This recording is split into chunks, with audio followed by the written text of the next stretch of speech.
Super സ്പെഷ്യാലിറ്റിയിൽ nursing officer post കൂട്ടാൻ നടപടി സ്വീകരിക്കും. കുടിവെള്ള പ്രശ്നത്തിൻ്റെ കാര്യമുണ്ട്, അതിന് പരിഹാരം ഉണ്ടാക്കും. ഇൻ്റർവെൻഷൻ റേഡിയോളജി ഡിപ്പാർട്ട്മെൻറ്റിൽ ഫാക്കൽറ്റിയെ HDS മുഖാന്തരം അവിടെ നിയമിക്കുന്നതാണ്. കാഷ്വാലിറ്റിയുടെ അവസ്ഥ ഞാൻ നേരിട്ട് കണ്ടു. പഴയത് ഏതാണ്ട് റൂഫൊക്കെ പോയി കിടക്കുകയാണ്.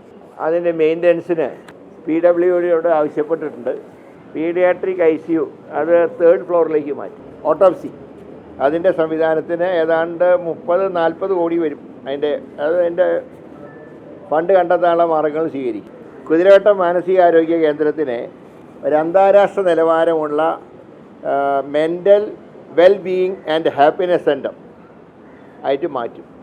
ഫാമിലി ഹെൽത്ത് സെൻറ്റർ വളയത്തിന് ഒരു മൊബൈൽ ട്രൈബൽ യൂണിറ്റിന് ഷെൽട്ടർ ഉണ്ടാക്കാൻ MP ഷാഫി പറമ്പിൽ അദ്ദേഹത്തിൻ്റെ ഫണ്ടിൽ നിന്ന് എമൗണ്ട് നൽകാമെന്ന് സമ്മതിച്ചിട്ടുണ്ട്. അതിൻ്റെ പ്രപ്പോസൽ സ്വീകരിക്കാൻ പറഞ്ഞിട്ടുണ്ട്. ശ്രീ പ്രവീൺ കുമാർ MLAയുടെ ഫണ്ട് ഉപയോഗിച്ച് തിരുവങ്ങൂരിലെ കമ്മ്യൂണിറ്റി ഹെൽത്ത് സെൻറ്ററിൽ രോഗികൾക്ക് ആംബുലൻസ് ലഭ്യമാക്കാൻ നടപടി സ്വീകരിക്കും.